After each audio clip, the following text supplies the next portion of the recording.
Alhamdulillah, kita mengucapkan kesyukuran kepada Allah Azza wa Jal.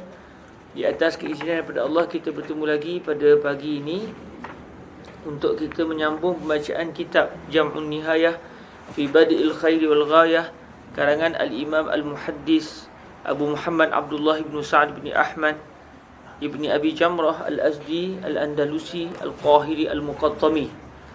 Semoga Allah merezekikan kita untuk terus dapat mempelajari kitab ini daripada satu hadis ke satu hadis, sehinggalah direzekikan oleh Allah untuk kita dapat membaca seluruhnya biiznillah. Allahumma amin.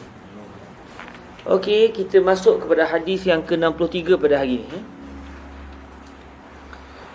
Hadis yang membicarakan tentang al-istikharah. Bismillahirrahmanirrahim. Biisnadina al-muttasil ila sayyidina al-imam ibni Abi Jamrah radhiyallahu ta'ala anhu wa ardahu wa nafa'ana Allahu bi'ulumihi wa ulumi masyayikhihi wa talamizatihi wa qurra'i jam'in nihayah wa sa'iri musannafatihi wa syurrahiha. Allahumma amin. Qala an Jabir ibn Abdullah radhiyallahu anhuma qala kana Rasulullah sallallahu alaihi wa alihi wa sallam يعلمنا الاستخارة في الأمور كلها كما يعلمنا السورة من القرآن يقول إذا هم أحدكم بالأمر فليركع ركعتين من غير الفريضة ثم ليقول اللهم إني أستخيرك بعلمك وأستقدرك بقدرتك وأسألك من فضلك العظيم فإنك تقدر ولا أقدر وتعلم ولا أعلم وأنت علام الغيوب اللهم إن كنت تعلم أن هذا الأمر خير لي في ديني ومعاشي وعاقبة أمري أو قال عاجل أمري وآجله فاقدره لي ويسره لي ثم بارك لي فيه وإن كنت تعلم أن هذا الأمر شر لي في ديني ومعاشي وعاقبة أمري أو قال عاجل أمري وآجله فاصرفه عني واصرفني عنه واقدر للخير حيث كان ثم أردني قال ويسمي حاجته. Hadis yang diriwayatkan oleh Sayyidina Jabir ibn Abdullah radhiyallahu anhuma menceritakan tentang al-istikharah. Istikharah ni adalah yang dimasukkan dalam hadis ni adalah sembahyang kemudian doa khusus yang diajar oleh baginda Nabi sallallahu alaihi wasallam, yang Nabi kata perawi hadis, Nabi ajar kami doa ni macam Nabi ajar kami baca Quran. Menghafal harfan. Cuma kita tak hafal doa ni. Siapa hafal doa istikharah?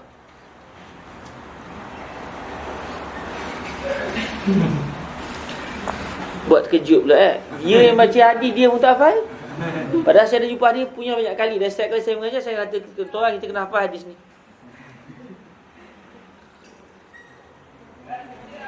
Tak jadi juga Dia kena hafal ni, kena jama'i juga apa Duk rumah sorang-sorang tak jadi Yang mana hadis ini diajar oleh baginda Nabi sebagaimana Nabi ajar para sahabat hafal Quran. Tak jatuh walau huruf. Doa betul-betul nak dibaca sebagaimana diwaris daripada baginda Nabi sallallahu alaihi wasallam.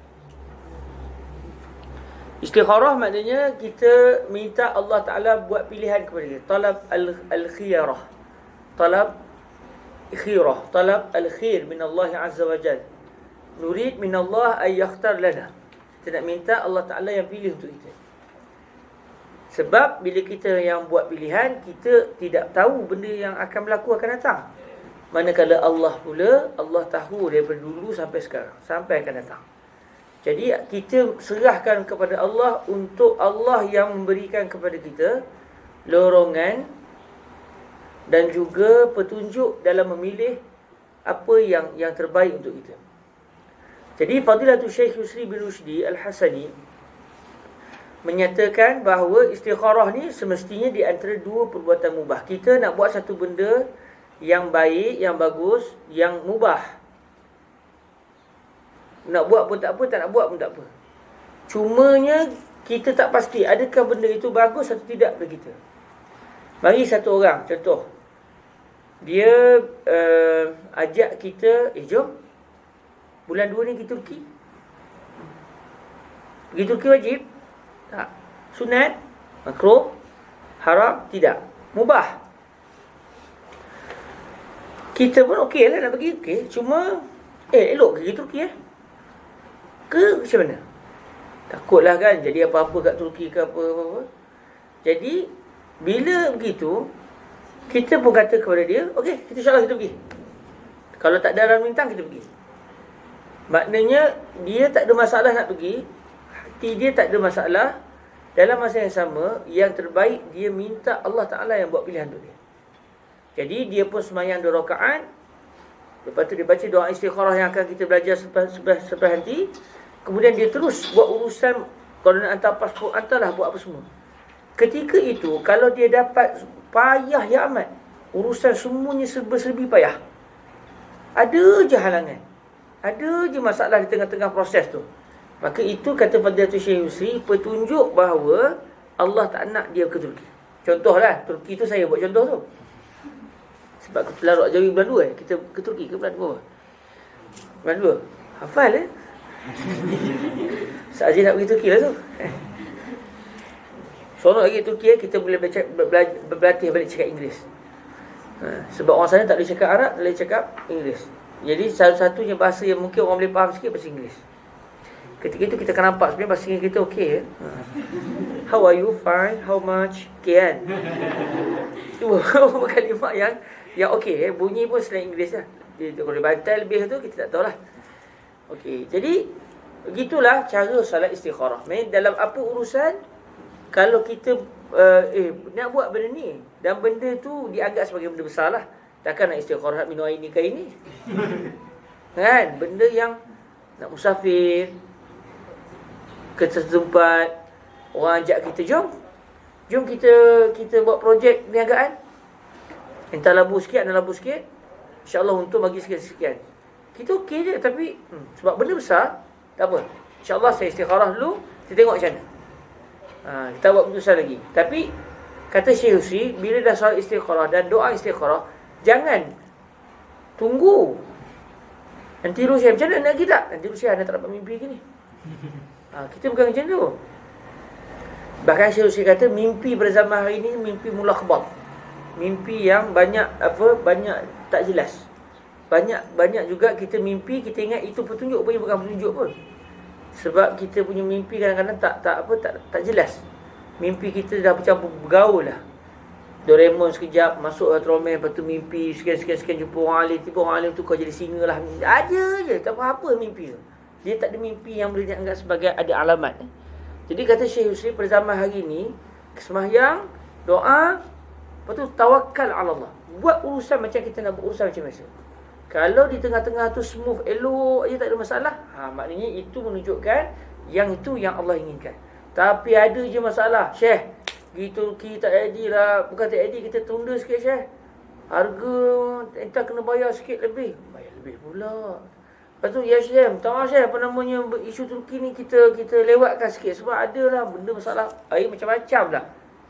Itu semua adalah alamat daripada Allah nak beritahu kalau kita terus ke Turki itu tidak baik. Maka caranya adalah kita membatalkan ke Turki. Sama jugalah dalam apa urusan-urusan besar, orang datang nak masuk Minang, kalau kita semua dah ada baby nanti, baby kita dah besar kan, orang nak masuk Minang. Tanya semua okey, clear. Nak pun okey bah, serah kat abah. Okey, jadi insya-Allah. Kita pun okey jadi apa semua, tapi dah sama kita istikharah. Istikharah.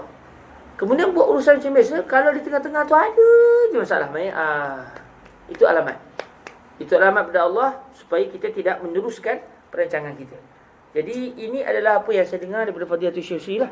Sebab biasa kita dengar dah soal istikharah tunggu alamat. Tapi Syekh kata tak payah tunggu alamat, terus buat macam urusan macam biasa. Apa yang kita nak buat je. Kita dah istikharah, kita dah mohon pada Allah, terus buat apa yang kita nak buat. Di tengah-tengah tu kalau ada je benda tak elok, bukan dia lah tu. Tarik balik handbrake. Pergi okey je, teruslah. Okey, inilah berkenaan dengan istikharah. Dan saya rasa sunnah istikharah ni adalah sunnah yang tidak banyak berlaku dalam hidup kita. Saya pribadi, saya akan istikharah saya mula-mula adalah satu peristiwa besar yang berlaku lebih kurang dalam 2-3 minggu atau sebulan lepas. Sehingga saya istikharah dulu. Nak tulis ke tak tulis? Tulis ke tak tulis? Istikharah, hati rasa tenang, tulis terus. Dan subhanallah, memang kata para ulama betul lah. Kalau kita istikharah, dia punya keputusan dia adalah betul-betul tepat. Tak ada mudarat yang kita terima selepas tu. Seakan-akan hidup saya itulah istikharah mula-mula saya pernah buat. Saya tak pernah istikharah lagi. Masa kahwin tu pun kita tak istikharah je. Tapi okey kan? Okey, alhamdulillah tu. Allah Rahim, Karim. Tak istikharah tapi tak apa. Bagi yang terbaik juga insyaAllah. Okey, itu berkenaan dengan istikharah. Biasanya orang akan sebut istikharah bila nak kahwin lah. Orang masuk Minang istikharah dulu. Saya nak istikharah dulu. Padahal hati tu dah melompat dah. Nak kahwin kan. Tak istikharah pun pada tu. Jadi istikharah ni adalah sekiranya benda-benda besar, benda-benda penting dalam hidup kita. Dan benda itu adalah mubah. Kalau benda tu sunat, nanti dulu saya nak istikharah dulu. Malam ni saya nak qiyamul lail ke tidak? Tak istikharah lah, benda tu dah jelas. Memang digalakkan oleh syarak. Saya nak istikharah dulu, nak solat Jumaat ke atau nak tinggal? Itu dah mengarut lah tu kan. Jadi istikharah ni pada benda-benda yang mubah. Benda yang perkara-perkara mubah. Dan daripada sini juga tahulah kita, menulis kitab adalah termasuk dalam erti kata mubah. Sebab kita baca Muqaddimah Imam Nawawi. Imam Nawawi sebelum nak tulis kitab hadis 40 tu, Imam Nawawi istikharah dulu. Itu juga dengan para ulama kita, banyak yang istikharah dulu sebelum menulis kitab. Tahulah kita menulis kitab tu sendiri, walaupun kitab yang tulis tu kitab yang baik, tapi tak mustahil kan ditulis dengan niat. Bukan kerana Allah, ucapan tu boleh memudaratkan orang dalam menghuraikan hadis. Jadi apa-apa kita nak buat, istikharah. Itulah berkenaan secara kasar tentang istikharah. Cuma yang paling rasa sedih sikit, doa ni kita tak hafal. Saya pun tiba-tiba terfikir, apa kata kalau hari ni kita hafal doa ni sama-sama. Tapi itulah, bila dah hafal, nak mengulang tu bila? Takkan dah siap hari nak solat istikharah kan? Sebab kalau saya kata, sebab dah banyak kali dah ni, saya lalu hari saya banyak kali dah. Ada kat 10 kali kot. Mengurai kat orang. Kita kena hafal tuan-tuan. Tak hafal juga. Orang yang dengar mungkin dah hafal dah. Saya yang menyuruh ni tak hafal lagi. Okey. Kita hafal lah. Tawakal Allah. Kita hafal hadis ni. Kita hafal doanya. Apa pun kita dengar, tengok dulu macam mana doa ni. Jadi Sayyidina Jabir Ibnu Abdullah radhiyallahu anhuma telah berkata, Nabi SAW satu ketika dahulu mengajar kami. Kana sallallahu alaihi wasallam yu'allimuna. Bila ada je kan, patut ada fi'il mudhari'.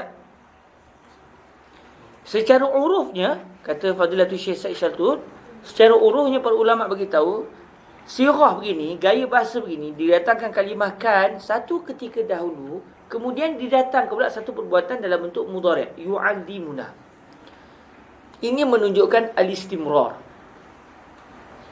Bukan Nabi suruh sekali, dua kali, memang banyak kali Nabi suruh. Jumpa sikit, ya saya nak ajar doa istikharah. Jumpa dah sikit, saya nak ajar doa istikharah. Dia menunjukkan al-istimrar. Sebab kalau hanya sekali saja, sahabat Nabi boleh guna. Allamana Rasulullah sallallahu alaihi wasallam doa istikharah. Boleh guna ayat tu, allamana. Nabi pernah mengajar kami.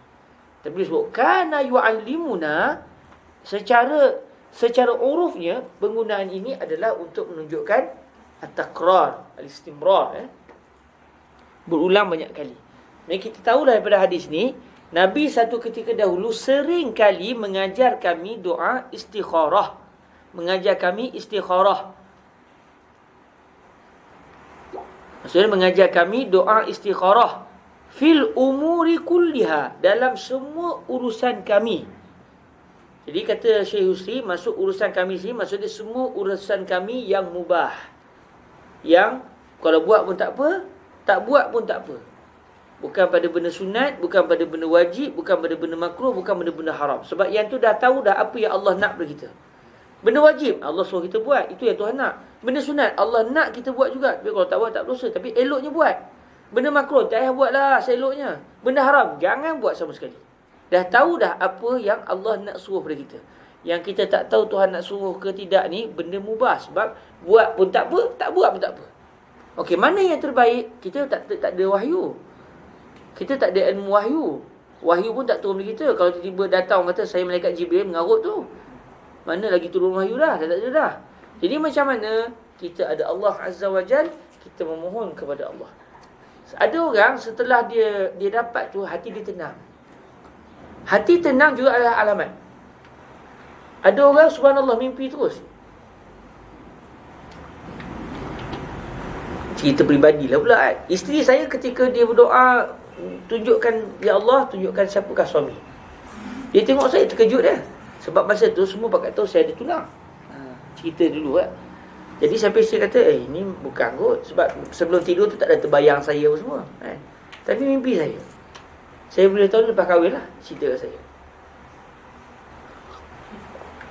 Kalau tak silapnya, isteri saya solat istikharah ataupun sembahyang hajat begitulah Jadi maknanya kadang-kadang ada mimpi sebagai alamat Dan kebetulan masa isteri saya mimpi, masa itulah saya jadi terputus tunang dengan orang Malaysia.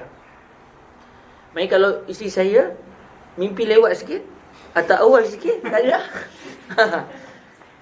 Nak katanya apa yang Allah Ta'ala tentukan itu, Allah khabir, Allah latif, Allah sangat hakim, sangat bijaksana. Kalau dah tanya sebelum tu atau lewat sikit, jawapannya tak ada, saya dah tunang. Tapi di saat itulah kan, subhanallah. Kadang-kadang saya pun tak kenal isteri saya pun bukannya tak ibu saya. Saya di Skenaria, saya di sini. Memang sampai isteri kata ni mainan ni, mimpi kot. Tiba-tiba je kan. Tapi bukti jelas ada di rumah tu bukan saya. Subhanallah. Okey. Jadi pelbagailah cara yang Allah Ta'ala bagi kepada kita. Ada orang dia mungkin dapat mimpi, ada orang dia dapat perasaan dia tenang. Selepas dia sembahyang tu, hati dia rasa lebih cenderung untuk teruskan. Hati dia lebih cenderung untuk tidak teruskan. Maka kecenderungan itu juga adalah petanda. Lepas tu kata Syekh Husri, orang yang nak istikharah ni, dia sepatutnya tak boleh kena ada muyul. Ini dia memang dah nak buat dah. Dia memang nak buat. Hati saya dah berat. Lepas tu istikharah. Lepas tu hati saya berat lah. Memang sebab sebelum istikharah pun dah berat. Hati dia nak buat. Jadi ketika tu dia sudah ada muyul. Jadi kadang-kadang kalau ada perasaan, saya nak yang ni. Sebab tu istikharah ni ketika kita kosong, tak ada sebarang apa namanya, sebarang perasaan nak buat ke tak nak buat, nak buat ke tak nak buat. Kalau sudah ada, orang kata apa, dah ada nak buat juga, hati tu dah berat, sembahyang hajat lah, minta Allah Ta'ala selamat, itu je lah. Istikharah tak begitu kata Syekh Husri. Karena Rasulullah sallallahu alaihi wasallam yu'allimuna al-istikharah fil umuri kulliha kama yu'allimuna as-surata minal Quran, sebagaimana Nabi mengajar kami satu surah daripada Al-Quran. Surah Quran Nabi suruh hafal. Ya. Maka doa istikharah Nabi juga suruh hafal. Dalam Quran boleh tambah-tambah? Tak boleh tambah. Maka Nabi minta para sahabat doa seperti yang Nabi ajarkan ni. Sebab dia lafaz pada Nabi, lafaz Nabi wahyu Allah. Jadi maknanya di situ menunjukkan kekuatan doa ini. Sebab dia keluar daripada mulut Nabi yang mulia, dan semua yang keluar dari Nabi semuanya merupakan wahyu daripada Allah Azza wa Jalla. Jadi Allah memberikan kepada kita satu panduan yang insya-Allah doa ini akan dikabulkan oleh Allah Azza wa Jalla. Sebab tu Nabi ambil berat sungguh supaya dihafal doa ni. Jadi saya rasa saya nak bertaubat lah. Hari ni saya nak hafal. Hari ni saya nak hafal, dan setiap hari saya akan doa dengan doa ni. Untuk sebagai takrar lah, supaya ingat.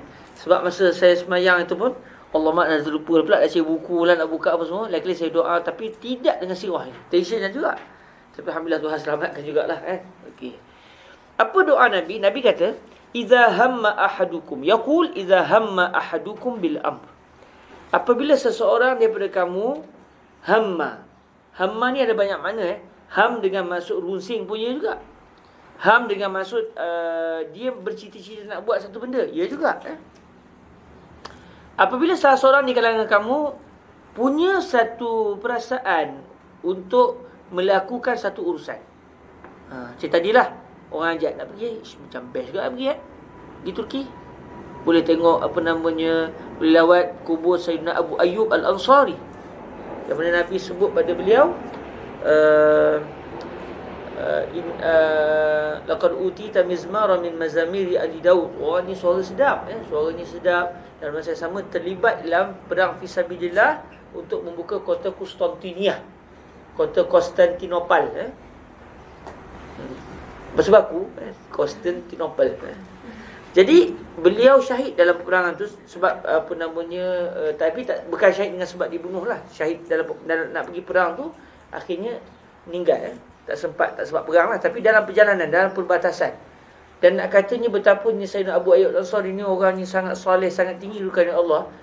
Hatta sebelum kedatangan Islam berjaya mengambil Konstantinopel pun, orang Kristian berdoa di kubur beliau. Mustajab. Yang buat main, orang Kristian pun tabaruk juga dengan Sayyidina Abu Ayyub Al-Ansari. Dan yang menjumpai kubur beliau adalah, selepas pembukaan tu, yang menjumpai adalah Sayyidina Muhammad Al-Fatih, Sultan Muhammad Al-Fatih. Sultan Muhammad Al-Fatih. Ni jom lah kita pergi Turki, contoh kan.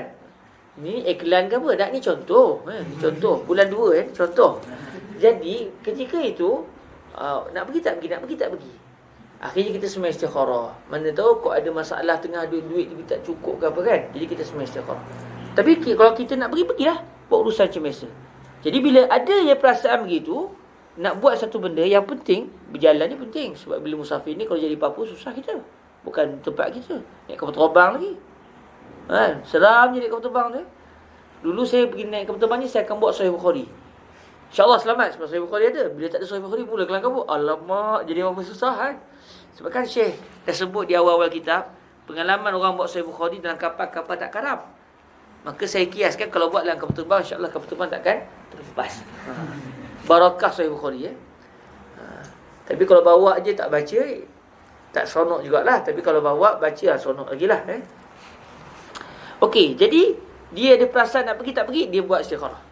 Nabi ajar kita supaya buat istikharah. Maka kata Nabi, bila satu seorang dia ada perasaan, dia sama ada dia ada kerunsingan, dia rasa terfikir nak buat tak buat, dia tak pasti mana yang terbaik, maka hendaklah dia rokok sebanyak 2 rakaat. Rokok sebanyak 2 rakaat. Subhanallah. Main sembahyang tu hanya rokok je. Tak payah baca Fatihah, tak payah sujud. Rokok 2 rakaat. Cuma macam mana rokok 2 rakaat tu? Susah sikit lah. Mungkin 2 kali rokok lah. Rokok, bangun sekejap, betul rokok sikit, betul bagi salam terus. Falyarka' raka'atain. Hendaklah dia rokok. Nabi tak kata falyusalli. Nabi kata falyarka'. Maka dia hendaklah rokok sebanyak 2 rakaat. Cuba kalau ada orang hurai macam tu, rosak masyarakat. Ada sembahyang ni, sembahyang istikharah tak ada. Dia rokok terus. Di Allahu Akbar, rokok terus. Lepas tu bangun sekejap, rokok sekali, Allahu Akbar. Bagi salam tak payah, terus berdoa.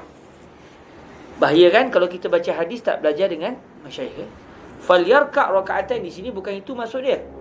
Falyarka' raka'atain di sini maksud dia falyusalli raka'atain. Sebab mana ada rokok 2 rakaat? Yang ada 2 rakaat ni sembahyang 2 rakaat. Jadi falyarka' di sini ada unsur majaz lah. Itlaqul juz'i wa iradatul kull.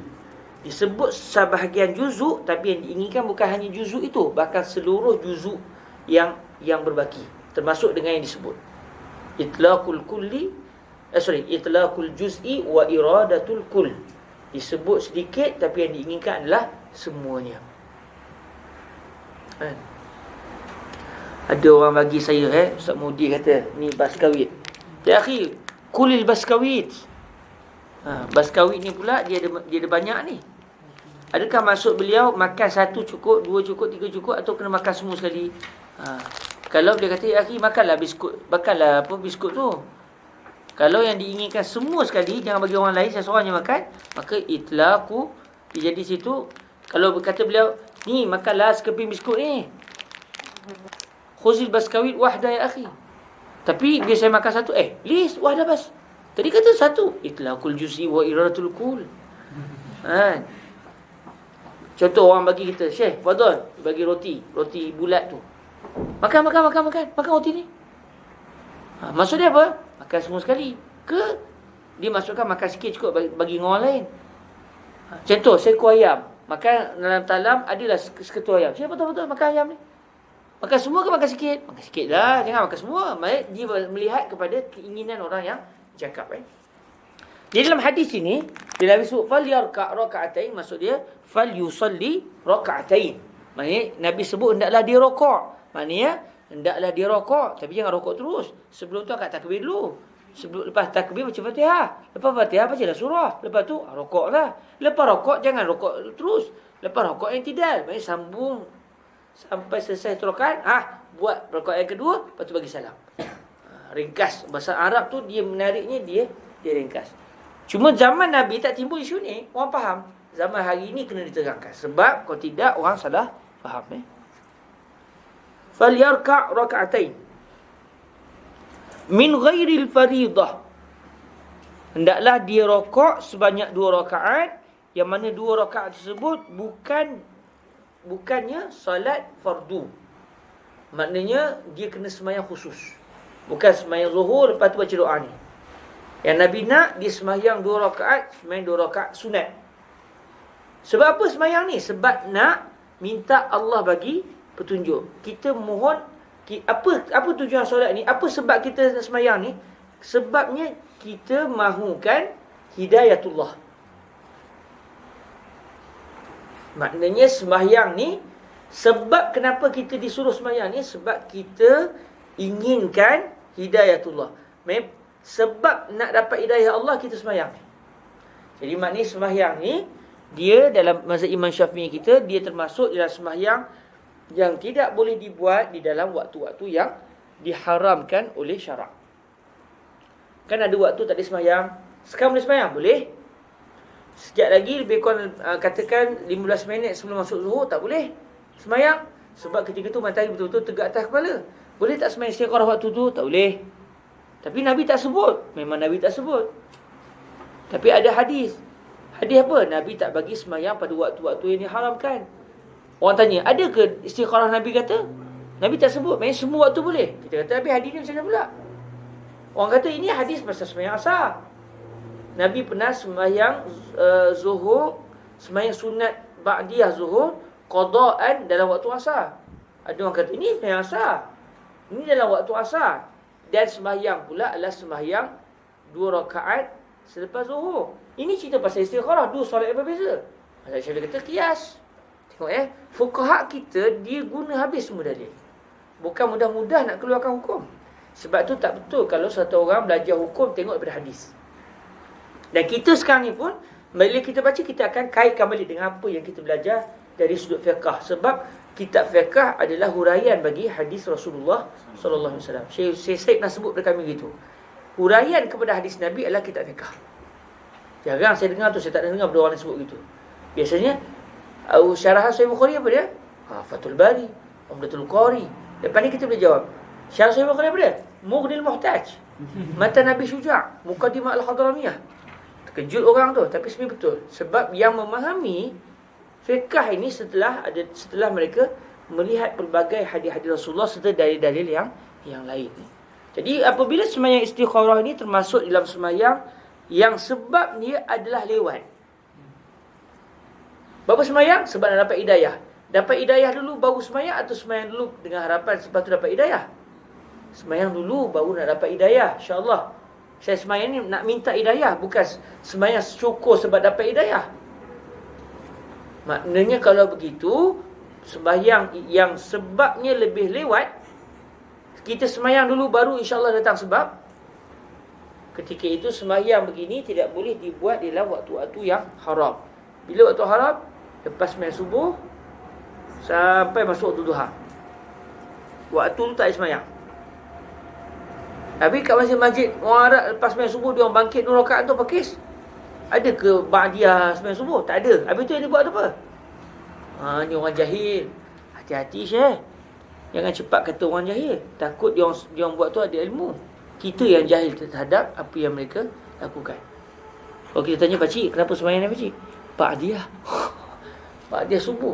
Tak ada ba'diyah subuh pakcik. Oh saya jahil, maafkan saya. Itu tak apalah. Habis orang Arab biasanya, kalau di Malaysia tak nampak Malaysia habis sembahyang subuh tak ada orang bangun 2 rakaat. Tapi di masjid-masjid Mesir banyak. Lepas habis 2 rakaat sembahyang subuh tu, lepas sembahyang fardu subuh, pakar-pakar ada yang bangun 2 rakaat. Rupanya mereka qada. Qada qabliyah sembahyang subuh yang mereka tak sempat. Mereka sampai-sampai masjid orang dah sembahyang fardu. Tak boleh sembahyang sunat, tak sepatutnya sembahyang fardu terus. Habis 2 rakaat sebelum subuh tu terlepas. Boleh qada? Boleh. Bila qada, kenapa qada? Sebab saya tertinggal sembahyang tadi. Kamu tinggal dulu baru sembahyang ke sembahyang dulu baru tinggal? Takkanlah saya sembahyang lepas tu saya nak tinggal. Kes dah tertinggal ni, saya sembahyang ni. Dah tu lah punya qada. Sebab lebih awal daripada solat. Bila sebab lebih awal daripada solat, tidak menjadi masalah nak buat walau dalam apa waktu sekalipun. Tapi kalau sebab lebih lewat daripada solat, tidak boleh solat itu dilakukan di dalam waktu-waktu haram. Lepas sembahyang subuh nak sembahyang hajat, tak boleh. Lepas sembahyang subuh nak sembahyang istikharah, tak boleh. Lepas sembahyang subuh nak sembahyang mutlak. Apa sembahyang mutlak? Langsung, tak ada sebab terus. Yang tadi kalau ada sebab lebih awal sebelum lewat, ini tak ada sebab. Apa sebenarnya? Saya sahaja seronok nak sembahyang. Tak boleh. Sebab ini waktu yang disyaratkan nak sembahyang dalam waktu haram, hanya satu solat je yang boleh. Iaitu solat yang sebabnya lebih awal daripada solat. Contoh, gerhana. Katakan berlaku gerhana bulan. Gerhana bulan berlaku selepas subuh. Kita pun Mekah, jangan Syekh, ni waktu haram. Sekarang ni, sembahyang dulu baru timbul gerhana ke? Gerhana dulu baru timbul sembahyang? Kamu sembahyang ni sebab dengan harapan lepas ni gerhana ke? Tak, dah gerhana dah. Main sebab lebih awal, sembahyang lah. Walaupun waktu haram. Sembahyang sunat wudu. Saya tadi lepas sembahyang subuh, sikit perut, minum subuh air. Lepas tu niat baca Quran. Berwuduk lah. Lepas tu masuk masjid. Nak sembahyang sunat qabliyah, sunat tahiyyatul masjid ke tidak? Orang tanya balik, sembahyang tahiyatul masjid tu, kamu masuk dulu, dah solat dulu, baru masuk masjid ke? Kamu masuk masjid dulu baru sembahyang? Sembahyang tu kenapa? Sebab saya akan masuk masjid? Atau saya dah masuk masjid? Sebab masuk masjid. Maksudnya sebab lebih awal, kamu masuk dulu baru sembahyang. Bukan depan pintu, tidak. Sembahyang dulu rakaat tahiyatul masjid. Ni nak masuk masjid ni, sembahyang dulu, hormat dulu. Mana ada begitu? Masuk dulu baru sembahyang.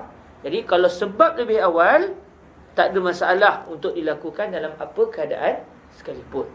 Tapi dengan syarat bukan sengaja. Bukan dengan niat. Dia masuk dulu. Kenapa dia tak nak masuk? Sengaja nak tunggu waktu haram. Tak sembahyang. Waktu halal saya tak nak sembahyang. Saya tunggu waktu haram. Saya baca fiqh. Yang tu tak boleh. Sebab dia ada perasaan melawan syariat. Tapi kebetulan, elok ni sikit perut, keluar pergi bilik air, masuk balik, okey sembahyang. Lepas subuh tak boleh.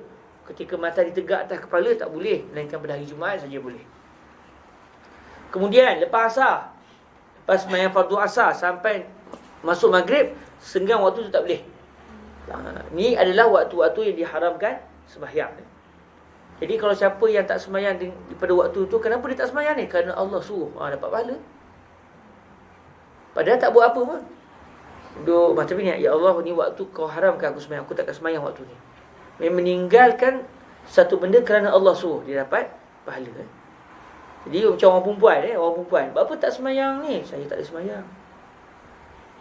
Sedih. Dia tak bersedih, patut dia gembira. Saya tak ada sembahyang. Sebab apa? Saya tak sembahyang sebab Allah suruh. Kalau Allah bagi sembahyang, sembahyang saya. Dia uzur. Maksudnya sepanjang dia tak dapat sembahyang tu semua pahala. Sebab dia meninggalkan sembahyang kerana Allah Azza wa Jalla. Jadi istikharah termasuk di dalam sembahyang yang sebabnya lebih lewat. Seperti sembahyang hajat. Sembahyang minta hujan. Apa sembahyang minta hujan? Sebab kemarau atau sebab nak dapat hujan? Sebab nak dapat hujan. Bukannya sebab kesyukuran terima kemarau. Dah kemarau, kita sembahyang sunat kemarau. Tak ada sembahyang sunat kemarau. Kalau buat bid'ah. Sebab Nabi tak ajar. Dia dalam mencipta ibadah tak boleh. Kita tak boleh cipta ibadah. Berapa sembahyang sunat? Sebab saya sembahyang sunat selepas minum air oren. Ada ke sembahyang sunat lepas minum oren? Tak ada. Tak boleh. Dia tak boleh mencipta gitu. Melainkan kalau kita niat sembahyang sunat mutlak, itu lain cerita lah. Okay.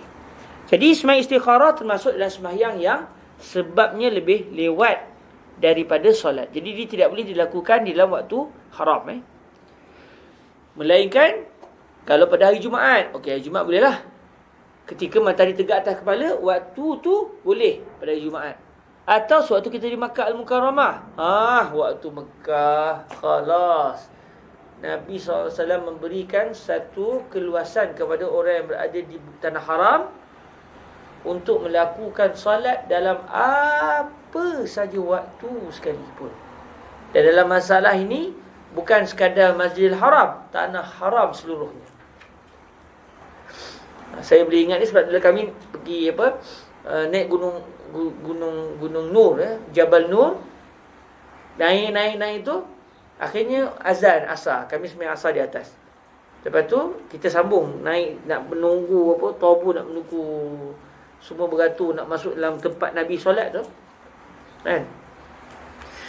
Jadi sebab apa nak masuk tu? Sebab nak sembahyang. Lepas tu Ustaz Taqi daripada Selangor timbulkan soalan. Boleh ke kita sembahyang ni? Basah. Saya berkata, tapi saya tak ingatlah dalam kitab, kalau dalam kitab memang disebut yang kita pernah belajar dalam Masjidil Haram. Tapi tanah haram boleh tak? Sebab Gua Hira termasuk dalam tanah haram. Buka rupanya tak ada masalah. Dalam mazhab Syafi'i kita, pendapat yang kuat hatta di tanah haram sekalipun. Maksudnya di luar Masjidil Haram tapi masih dalam hudud haram, masih dalam kawasan tanah haram, boleh kita sembahyang walaupun pada waktu haram. Jadi lepas asar pun boleh sembahyang sunat. Sebab diizinkan oleh syarak.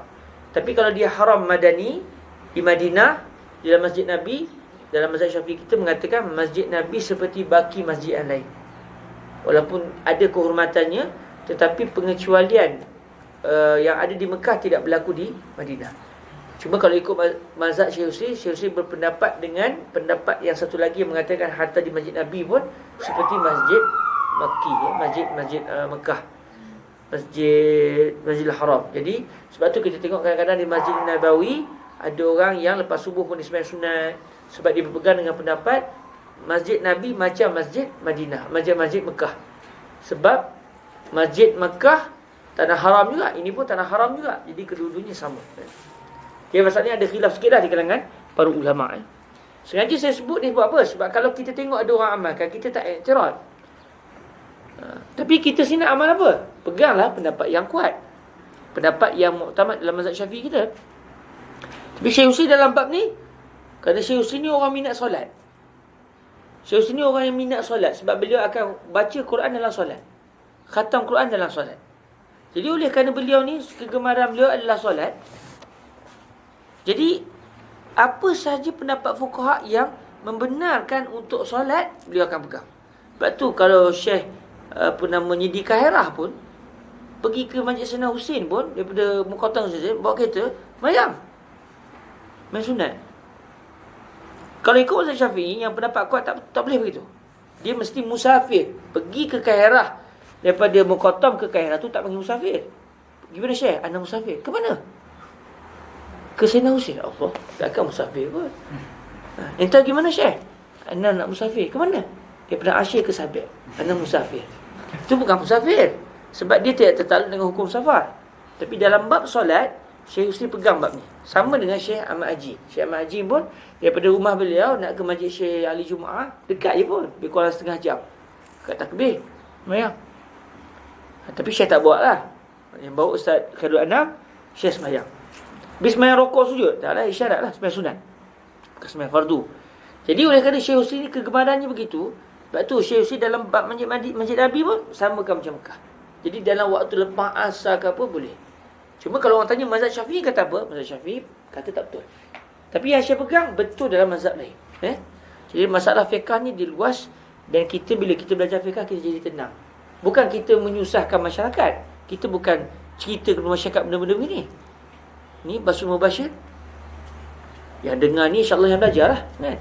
Masyarakat awam dia tak dengar lah live ni. Tapi masyarakat yang belajar, dia tahu benda ni supaya apa? Supaya kalau orang buat, dia tak sempat salahkan. Tapi bukan kerja kita untuk menimbulkan keraguan masyarakat. Pakcik nak pergi mana pakcik? Saya nak pergi sekolah. Semayang sunat pakcik. Boleh ke? Boleh. Pening orang tu. Dia pun cerita dengan kawan dia. Boleh lah Syekh. Mana boleh? Aku belajar. Tak boleh. Kita bukan musafir. Tak jadi haru biru masyarakat. Boleh Syekh. Tak boleh. Boleh. Dia bukan masalah fiqah. Lepas tu bergaduh lepas tu. Kesnya benda sunat. Khilaf fiqah pun. Tapi dia jadi benda yang muttafaq alaih ala hurmati. Tak bertukar siapa, kes apa? Ngarut. Nak semayang tak bagi. Tengok. Dia jadi ni. Tapi kita pula yang belajar, kalau kita tahu, kita akan jadi lapang dada. Kita akan jadi lapang dada. Kalau berlaku khilaf. Hai, tak habis lagi hadis ni. Boleh hafal lagi ni. Okey. Summa liyaqul. Lepas semayang sunat 2 rakaat ini, solat istikharah, hendaklah, kata Nabi, kemudian lelaki yang solat tadi, perempuan bersamalah, hendaklah dia ucapkan. Dia hendaklah berkata dengan doa ini. Apa doanya? Allahumma inni astakhiruka bi'ilmik. Wahai Tuhanku, ya Allah, sesungguhnya saya meminta kamu membuat pilihan yang terbaik untuk saya dengan sebab ilmumu. Sebab yang tahu benda yang akan datangnya hanya Allah. Jadi ya Allah, oleh kerana Dikau ya Allah Tuhan yang maha mengetahui, saya pula tak erti, maka saya minta padamu ya Allah, berikan saya akan taufik supaya Dikau yang pilih yang terbaik untuk saya apa. Takkan Allah akan pilih yang tak terbaik untuk kita? Sebab kita dah minta. Wa astaqdiruka biqudratik. Saya minta kekuatanmu ya Allah. Saya minta kudratmu. Saya minta kamu wahai Tuhan yang maha berkuasa untuk memberikan kekuatanmu kepada saya. Maksudnya memberikan yang terbaik kepada saya. Lorongkan saya, gerakkan saya untuk memilih yang terbaik. Wa as'aluka min fadlikal azim. Saya meminta kamu ya Allah daripada lebihan yang ada di sisimu yang azim, fadlikal azim. Sebab Allah Taala ni yang ada di sisi Allah bukan cukup-cukup, lebih-lebih. Perbendaharaan Allah ni bukan cukup-cukup je. Bukannya Nabi tak pernah sebut sahabat tahun bulan ni tak ada doa saya sebab yang minta bulan lepas dah habis. Nak tunggu modal sikit. Bulan ni tak ada doa. Saya orang 3 doa je, takut Allah Taala tak cukup barang. Ya betul. Tak ada benda daripada Tuhan ni tak ada yang tak cukup. Semuanya lebih-lebih. Fa innaka taqdiru wa la aqdir. Sesungguhnya Dikau ya Allah yang maha berkuasa, sedangkan saya pula tidak ada kuasa. Hakikatnya gitu kan, la haula wala quwata illa billah. Wa ta'lam wa la a'lam. Kamu maha mengetahui, saya pula tak tahu. Yang saya tahu pun dengan ilmumu, bukan dengan sebab saya sendiri. Wa anta 'allamul ghuyub. Dikau ya Allah adalah maha mengetahui perkara gaib yang akan datang. Saya tak tahu, betul nak minta ni. Allahumma in kunta ta'lam. Ya Allah, sekiranya Dikau mengetahui. Sekiranya, mereka kita, mungkin Allah tahu, mungkin tak tahu. Itu ke maksudnya? Takkan kita tak faham gitu. Sebab Nabi kata in kunta ta'lam. Sekiranya Dikau tahu. Maksudnya, ya Allah, terserahlah. Kalau kamu tahu, bagi tahulah. Kalau kamu tak tahu, tak apalah. Itu ke maksudnya? Tak. Sebab Allah tahu. Jadi apa maksud dia? Maksud dia, ya Allah, sekiranya pada ilmumu benda ni baik bagi saya, maka bagi saya. Sekiranya pada ilmumu benda ni tak baik bagi saya, maka kesampingkan saya. Jadi maksud in kunta ta'lam bukan maksudnya ya Rab in kunta jahilan fala ba's. Ma'lish anta ma'zur. Lakin la anta ta'lam akhbirni balas. Akhbirni bisulah yani. Ma'lish. Bukan itu maksud dia.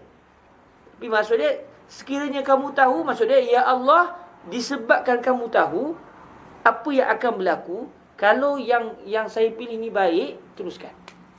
Itu maksud dia. Sebab kalau kita salah faham, kita akan kata seakan-akan yang berdoa ni syak pada Allah Ta'ala. Allah ni tahu ke tak tahu? Tak pastilah. Tak boleh doa je lah. Serah ke Tuhan. Kalau Allah tahu, Allah bagi. Kalau Allah tak tahu, buat macam mana? Orang tak tahu maksud. Takkan gitu kot. Ini Allah ni, bukannya kita cakap kan, Syekh, kalau yang tak tahu lah benda ni, tak beritahu anak. Kalau yang tak tahu, tak apa. Itu orang, tak apa. Tapi ini Allah. Tak ada benda yang Allah tidak tahu. In kunta ta'lamu anna hadzal amr. Maksud dia, in kana hadzal amr fi ilmika. Itu maksud dia. In kana hadzal amru fi ilmika khairan li. Itu maksud dia. Allahumma in kunta ta'lamu anna hadzal amra khairun li fi dini wa ma'ashi wa aqibati amri. Ya Allah, kalaulah sekiranya kamu tahu, maksudnya sekiranya pada ilmumu sesungguhnya urusan yang saya nak buat ni baik bagi saya dari sudut agama saya, dari sudut kehidupan saya, dan dari sudut apa yang akan berlaku pada hidup saya akan datang. Kalau yang saya pilih ni baik untuk agama saya, tidak merosakkan agama saya, tidak menyebabkan saya diuji dari sudut agama, untuk masa sekarang juga bagus, akan datang juga elok untuk saya. Bukan sekarang je elok, akan datang tak elok. Kita nak minta biar kita selamat dalam semua zaman, sebelum kita nak buat pilihan tersebut. Qal, atau yang Nabi sebut, dia berlaku syak rawi sini. Adakah yang Nabi sebut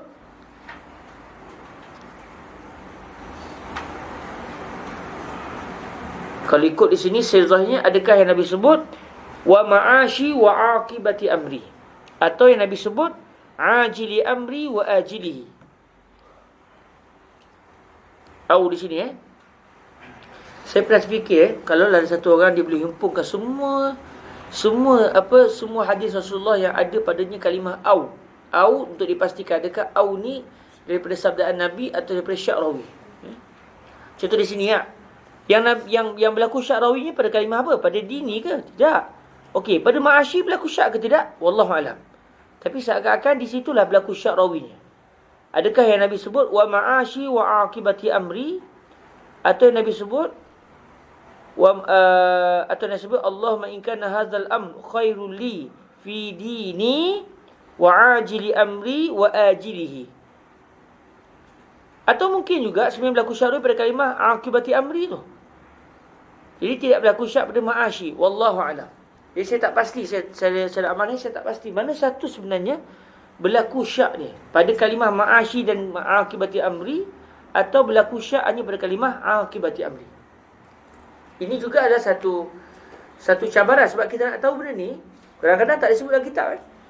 Kadang-kadang disebut syakar rawi baina kalimah dia wa kalimah dia. Kadang-kadang tak disebut. Jadi kita kena perhatikan, kita kena agak-agak lah. Ala kulli hal, berlaku syak rawi. Syak rawi ni pada siapa? Pada sahabat ke? Tak. Sebab sahabat dah belajar hadis ni macam hafal Quran dah. Jadi syak rawi ni rawi yang selepas-selepas tu. Mana satu yang mereka dengar daripada guru mereka, mereka tak pasti. Jadi berlaku syak rawi. Sama ada Nabi sebut khairul li fi dini wa ma'ashi wa aqibati amri, atau yang Nabi sebut khairul li fi dini wa ajili amri wa ajilihi. Wallahu alam. Tu yang saya nampak lah. Kalau silap tu saya mohon keampunan kepada Allah Azza wa Jalla. Faqdurhu li, yang ni tak berlaku syak rawi lah. Faqdurhu li wa yassirhu li summa barik li fihi. Maka kalau itu bagus bagi saya pada ilmu-Mu ya Allah, faqdurhu li, maka takdirkanlah benda itu untuk saya. Jadikan ianya benda yang saya dapat lakukan. Wa yassirhu li, dan mudahkan perkara itu untuk saya. Summa barik li fihi, kemudian berkatilah pada benda yang saya nak pilih ni untuk diri saya. Kita minta Allah bagi keberkatan supaya benda itu berkat, benda itu bertambah bagus untuk diri kita. Jadi kata Imam An-Nawawi dalam kitab Al-Azkar contohnya, apabila kita jumpa sebarang hadis yang berlaku syak rawi ni, masa kita riwayat, kita baca hadis, kita sebutlah au-qal tu. Tapi masa kita nak amalkan, kita sebut semua sekali. Kita sebut semua sekali, supaya kita dapat mengamalkan secara pasti lafaznya Nabi sallallahu alaihi wasallam. Contoh macam doa ni berlaku syak rawi. Jadi masa kita nak amal, kita nak baca macam mana? In kunta ta'lamu anna hadzal amra khairul li fi dini wa ma'ashi wa aqibati amri wa ajili amri wa ajilih. Jangan baca wa aqibati amri au qal. Ini bukan baca hadis ni. Ini tengah berdoa dengan Allah Ta'ala. Jadi kita datangkan ayat yang penuh. Macam dalam doa apa? Doa yang diriwayatkan oleh Bukhari juga. Kita akan jumpa doa tu. Doa selepas ayat akhir. Allahumma inni zalamtu nafsi zulman kabira wa fi riwayah kathira. Kita nak doa dua sekali. Allahumma inni zalamtu nafsi zulman kabiran kathira. Yang pula kabiran wa fi riwayah kathir. Nak beritahu Tuhan ke macam mana? Tak, kita nak doa kan jadi guna sepenuhnya. Wa in kunta ta'lamu anna hadzal amra syarrun li fi dini wa ma'ashi wa 'aqibati amri aw qala 'ajili amri wa ajilih. Ya Allah, sekiranya kamu tahu, maksudnya sekiranya dalam ilmumu bahawa benda yang saya nak buat ini tidak elok untuk saya dari sudut agama saya, kehidupan saya, masa hadapan saya, atau yang Nabi sabdakan urusan segera saya dan urusan akan datang saya, urusan yang akan mendatang, maka kalau itu tidak elok, fasrifu anni, maka jauhkan benda itu daripada saya, wasrifni anhu, dan jauhkan saya daripada benda itu. Minta jauh sungguh supaya saya memilih perkara tersebut. Waqdur lil khaira, maka takdirkan pula yang baik untuk saya, sebab benda ni tak elok. Saya nak buat satu benda, pada ilmu benda ni tidak elok, maka jauhkan saya daripada benda tu, jauhkan benda tu daripada saya. Gantinya takdirkanlah yang terbaik untuk saya, ya Allah. Faqdur li al-khaira haitsu kan, dalam apa keadaan kebaikan pun sekalipun, maka rezekikan saya kebaikan tersebut. Summa ardini, kemudian redakanlah saya, ya Allah. Ya Allah, bagi saya redha. Kadang-kadang kita tahu benda tu elok, tapi tak puas hati benda ni. Tapi ialah terpaksa. Kita tak nak terpaksa, kita nak menerima qada dan qadar Allah dengan hati yang terbuka, dengan penuh sukacita.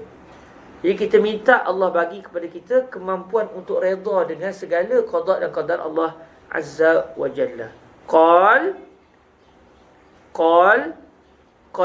Nabi alaihi salatu wasalam, wa yusammi hajatahu, hendaklah dia menyebut akan hajatnya.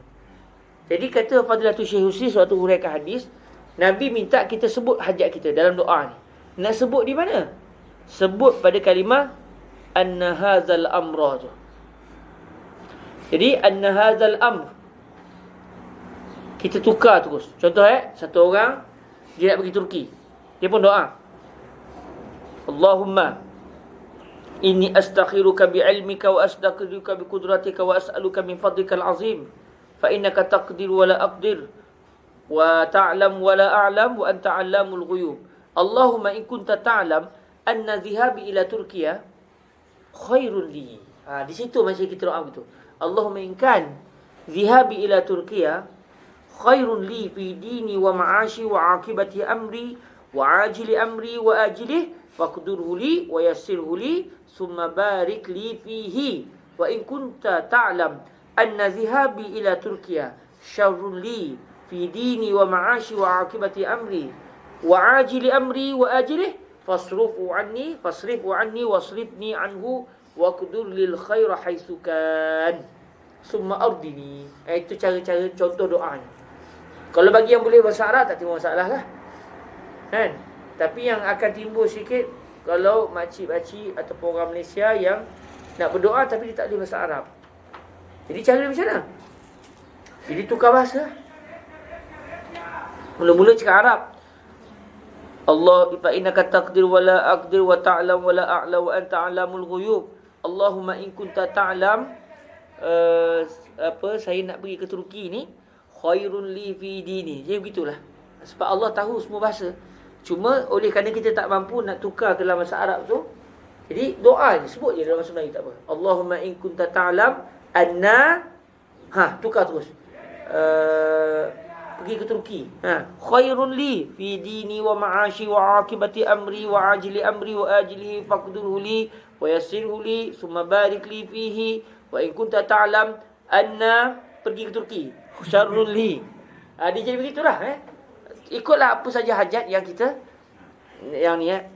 Allahumma in kunta anna, saya join business kawan saya tu, khairun li.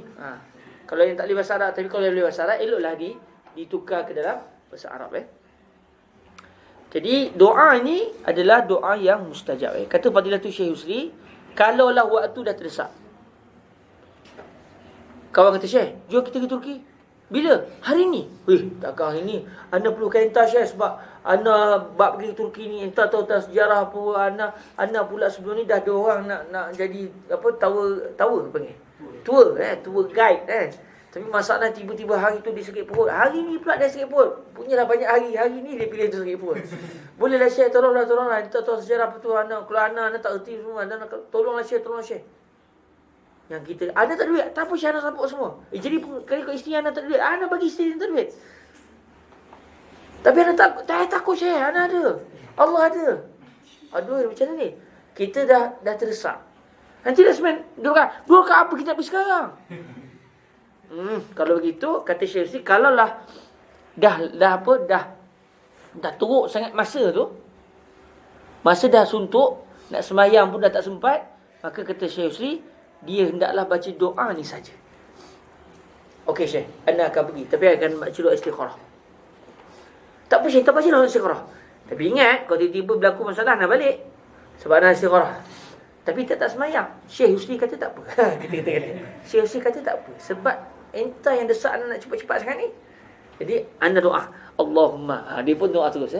Kawan dia kata tak apa, doa sekejap je. Lepas tu terus pergi perjalanan. Dalam perjalanan tiba-tiba apa dekat airport apa semua. Okey, Syekh, anda nampak ini semua petunjuk Allah Ta'ala. Kita pergilah sesuatu sana. Okey, orang tak kata apalah. Sebab dia dah berdoa. Okey. Ini apa yang disebut oleh Fadilatul Syekh Yusri bin Rushdi Al-Hasani. Jadi antara benda yang Syekh ajar kepada kita, bila baca doa ini didik kita supaya kita keluar daripada ikhtiar kita. Keluar daripada pilihan kita kepada pilihan Allah. Yang ni sangat dititik beratkan dalam dunia tasawuf. Dalam ilmu tasawuf, antara benda yang sangat dititik beratkan oleh kaum sufi adalah supaya kita keluar daripada pilihan kita. Sebab tu dipakai la haula wala quwwata illa billah. Tidak ada daya upaya melainkan semuanya adalah kerana Allah. Jadi antara cara untuk kita serahkan pilihan itu kepada Allah adalah dengan doa istikharah. Sehingga dalam ilmu tasawuf ada dua mazhab. Dari segi dia panggil tafwid. Dalam tasawuf dia panggil tafwid. Kita serahkan urusan kita kepada Allah. Ada sebahagian mazhab sufi mengatakan nakhtar alla akhtaru alla akhtar. Saya pilih untuk saya tidak memilih.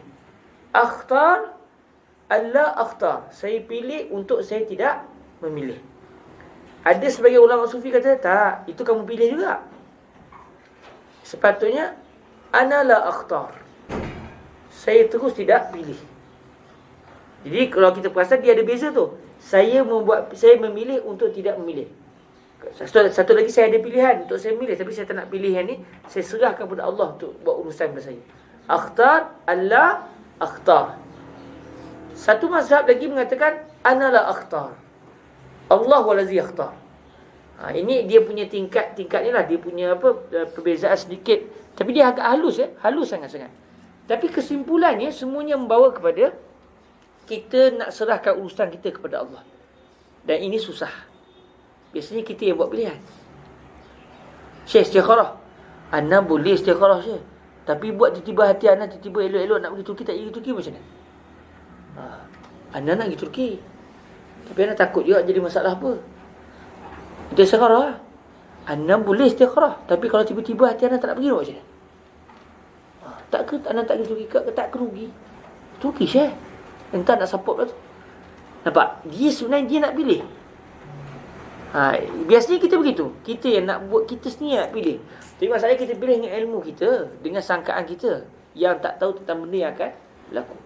Tapi kalau kita istikharah dan kita memahami istikharah dengan baik, sebenarnya kita melatih diri kita untuk tidak membuat keputusan. Benda-benda penting, saya istikharah dulu. Saya serahkan kepada Allah. Lepas tu kita buat proses macam biasa, kita serah kepada Allah. Elok-eloklah. Kalau tak elok, Allah akan kesampingkan. Jadi diajar konsep itu dalam istikharah. Kita menjadikan kita keluar daripada pilihan kita kita menuju kepada pilihan Allah Azza wa Jalla.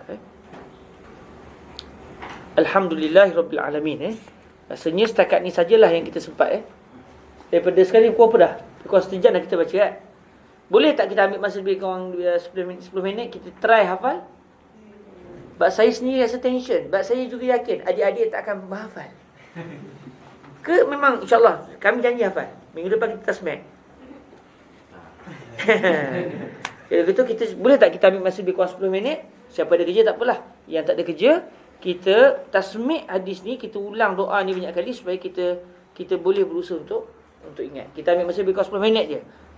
Habis 10 minit tak hafal juga, kita istiqarah, kita balik lah. Okey. Kita cuba hafal. Bismillahirrahmanirrahim. Bermula daripada Allahumma inni astakhiruka bi'ilmik dan seterusnya.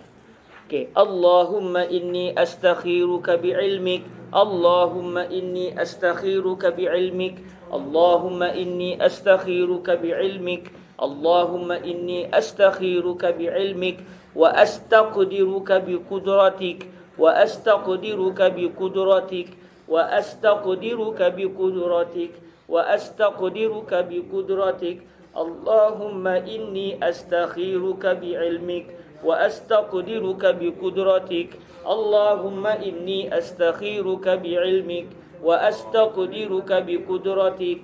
Allahumma inni astakhiruka bi'ilmik wa astaqdiruka biqudratik wa as'aluka min fadlikal azim wa as'aluka min fadlikal azim wa as'aluka min fadlikal azim wa as'aluka min fadlikal azim wa as'aluka min fadlikal azim. Allahumma inni astakhiruka bi'ilmik wa astaqdiruka biqudratik wa as'aluka min fadlikal azim. Allahumma inni astakhiruka bi'ilmik wa astaqdiruka biqudratik wa as'aluka min fadlikal azim. Allahumma inni astakhiruka bi'ilmik wa astaqdiruka biqudratik wa as'aluka min fadlikal azim. Fa innaka taqdiru wa la aqdir wa ta'lamu wa la a'lam. Fa innaka taqdiru wa la aqdir wa ta'lamu wa la a'lam. Fa innaka taqdiru wa ta'lamu wa la a'lam. Fa innaka taqdiru wa la aqdir wa ta'lamu wa la a'lam. Fa innaka taqdiru wa la aqdir wa ta'lamu wa la a'lam. Allahumma inni astakhiruka bi'ilmik wa astaqdiruka biqudratik wa as'aluka min fadlikal azim. Fa innaka taqdiru wa la aqdir wa ta'lamu wa la a'lam. Allahumma inni astakhiruka bi'ilmik wa astaqdiruka biqudratik wa as'aluka min fadlikal azim. Fa innaka taqdiru wa la aqdir wa ta'lamu wa la a'lam wa anta 'allamul ghuyub wa anta 'allamul ghuyub wa anta 'allamul ghuyub wa anta 'allamul ghuyub wa anta 'allamul ghuyub wa anta 'allamul ghuyub.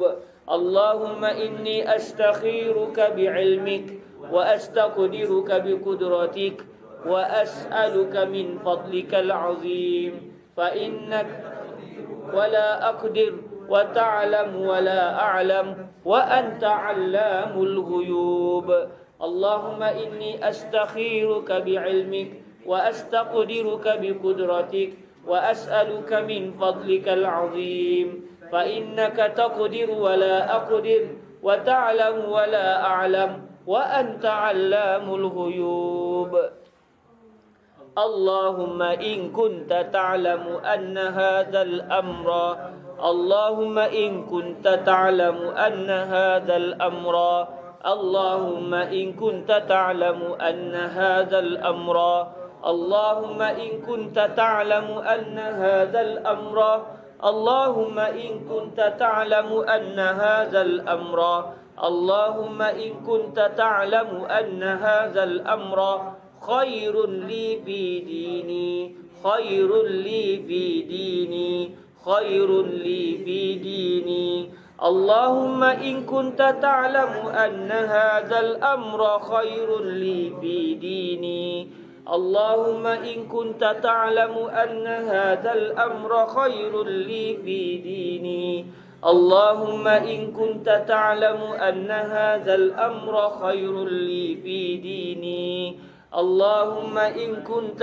تعلم أن هذا الأمر خير لي في ديني اللهم إني أستخيرك بعلمك وأستقدرك بقدرتك وأسألك من فضلك العظيم فإنك تقدر ولا أقدر وتعلم ولا أعلم وأنت علم الغيوب اللهم إن كنت تعلم أن هذا الأمر خير لي في ديني ومعاشي وعاقبة أمري ومعاشي وعاقبة أمري ومعاشي وعاقبة أمري وعاقبة أمري ومعاشي وعاقبة أمري ومعاشي وعاقبة أمري ومعاشي وعاقبة أمري ومعاشي وعاقبة أمري اللهم إن كنت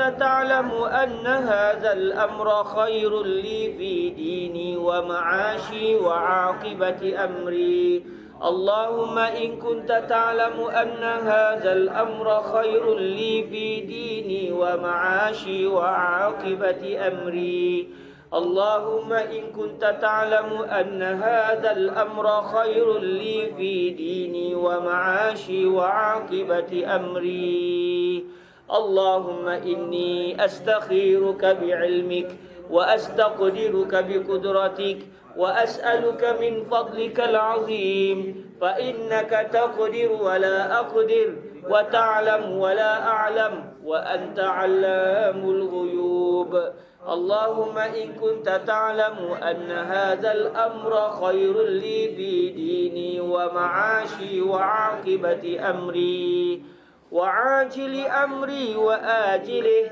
وعاجل أمري وآجله وعاجل أمري وآجله وعاجل أمري وآجله وعاجل أمري وآجله وعاجل أمري وآجله وعاجل أمري وآجله وعاجل أمري وعاجل أمري وآجله وعاجل أمري وآجله وعاجل أمري وآجله اللهم إن كنت تعلم أن هذا الأمر خير لي في ديني ومعاشي وعاقبة أمري وعاجل أمري وآجله اللهم إن كنت تعلم أن هذا الأمر خير لي في ديني ومعاشي وعاقبة أمري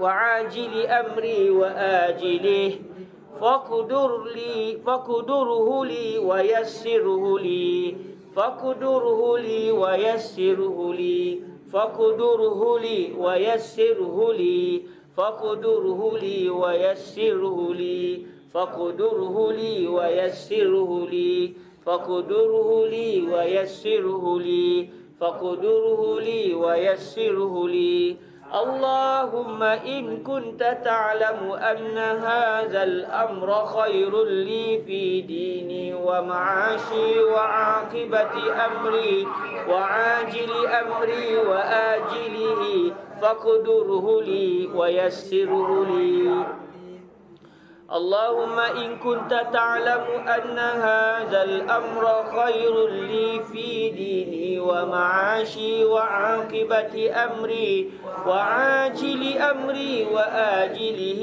فاقدره لي ويسره لي ثم بارك لي فيه ثم بارك لي فيه ثم بارك لي فيه ثم بارك لي فيه ثم بارك لي فيه ثم بارك لي فيه اللهم إني أستخيرك بعلمك وأستقدرك بقدرتك وأسألك من فضلك العظيم فإنك تقدر ولا أقدر وتعلم ولا أعلم وأنت علام الغيوب اللهم إن كنت تعلم أن هذا الأمر خير لي في ديني ومعاشي وعاقبة أمري وعاجل أمري وآجله فاقدره لي ويسره لي ثم بارك فيه. Alhamdulillah. Tinggal lagi yang terakhir tu. Terakhir tu kita tunggu muhadarah yang akan datang. Okey. Jadi kita hafal setengah dulu Lagi sikit lagi tu kita tunggu pada muhadarah yang akan datang. Alhamdulillah saya seronok sebab pertama kali hidup saya hafal doa istikharah. Tapi tak seronok sebab tak habis lagi lah. Sebab kita janji 10 minit. Jadi kita kena tepati janji lah. Okey, insyaAllah dalam pertemuan yang akan datang kita akan menyambung hadis yang seterusnya. Tapi sebelum tu kita sambung hafalan sambung hafalan doa istikharah yang berbaki. InsyaAllah saya dengan izin Allah bersama dengan Ustaz Azim dan juga kawan-kawan daripada pelbagai negeri, InsyaAllah pada hari Sabtu macam hari inilah, minggu depan, Sabtu minggu depan sekitar pukul 3 pagi 3 pagi 3 ke 4 pagi begitulah. Kita akan bertolak daripada Ruak Jawi pergi ke airport untuk kami ke Baitullahil Haram buat umrah. Seterus tu lebih kurang 6 hari di Mekah, kemudian 6 hari berbaki kami akan ziarah Rasulullah SAW. Kemudian daripada Madinah kami akan pulang ke bumi Ardil Kinanah. Okey, daripada Baitullah ke Madinah Sidna Nabi SAW, kemudian ke Mesir balik. Jadi 2 minggu lah lebih kurang, 6-12 lebih kurang 2 minggu. Jadi insyaAllah lepas daripada 2 minggu nanti kita akan jumpa balik biiznillah, kalau ada usia lah, kalau ada umur. Kalau tak ada umur, jangan lupakan saya dalam doa saya, dalam doa adik-adik semualah. Mana tahu tiba-tiba fulan khalas mata wa dufina bil baqi', khalas nak ambil kan, alhamdulillah. Okey, jadi sahabat sambung orang lain lah. Saya telaki Tuhan Nabi lah macam tu kan. Kalau saya dikebumikan di baqi', sedap je doa ni kan. Okey, semua kita akan meninggal kan. Tapi saya, ialah semua kita mengharapkan kalau Allah izinkan kita nak mati sebelah Nabi kita nak meninggal dekat dengan Nabi SAW. Okey, kita tawakuf ini dahulu. Pertemuan akan datang kita akan bertemu semula selepas lebih kurang 2 minggu. Kami ada pun yang di rumah yang hari Selasa baca Arba'in still adalah, sebab saya tak pergi lagi ke Makkah satu. Cuma kelas kita ni yang tak ada minggu depan lebih kurang 2 minggu selepas tu kita akan bertemu semula insya-Allah biiznillah. Nanti kalau saya sampai saya kabarlah di Facebook. Jenguk-jenguklah Facebook tu Sekadar itu saja, semoga diberkati Allah. Doakan kami dalam musafiran dikurniakan umrah makbulah, dikurniakan ziarah makbulah. Dan insya-Allah siapa yang nak berdoa boleh tulis dia punya doa dia. Saya akan kira berapa kalimah tu. Satu kalimah RM5. Package doa makbul insya-Allah. Sekadar gurauan, jangan salah faham lah. Tapi siapa yang ada hajat bolehlah mestikan saya boleh sampaikan doa tu biiznillah. Tak ada doa di tempat masing-masing ke? Boleh. Tetapi kita minta untuk berdoa juga di tempat-tempat yang makbul di situ ada rojaknya ada rojaknya. Jadi tak ada masalah kita minta orang tolong doa. Sebab kita pun doa juga di tempat kita. Dan masa sama kita nak doa kita tu dibaca di tempat yang mustajab, yang mana moga-moga Allah makbulkan doa tersebut Okey, tanpa package lah, tanpa package. Saya tak payah balik lah tanpa package Tapi kalau satu kalimah tu RM5 banyak tu tak? Boleh macam-macam tu kan. Boleh bagi sedekah kepada fakir miskin kan. Kami boleh memberikan makanan kepada orang yang menyertai umrah. Semua tu pahala belaka tu. Bila saya fikir balik, nak minta ke tidak satu kalimah tu RM5 nanti saya akan tulis dalam Facebook Okay. Sekarang tu dahulu saja. Terima kasih. Semoga diberkati Allah. Ada rezeki dijumpa lagi. Kita tangguh dengan kita berselawat ke atas junjungan mulia Nabi Muhammad sallallahu alaihi wasallam, yang dengan sebab baginda lah kita berhimpun pada hari ini. Alhamdulillah. اللهم صل أفضل صلاة على أسعد مخلوقاتك سيدنا محمد وعلى آله وصحبه وسلم عدد معلوماتك ومداد كلماتك كلما ذكرك الذاكرون وغفل عن ذكره الغافلون اللهم صل أفضل صلاة على أسعد مخلوقاتك سيدنا محمد وعلى آله وصحبه وسلم عدد معلوماتك ومداد كلماتك كلما ذكرك الذاكرون وغفل عن ذكره الغافلون اللهم صل أفضل صلاة على أسعد مخلوقاتك سيدنا محمد وعلى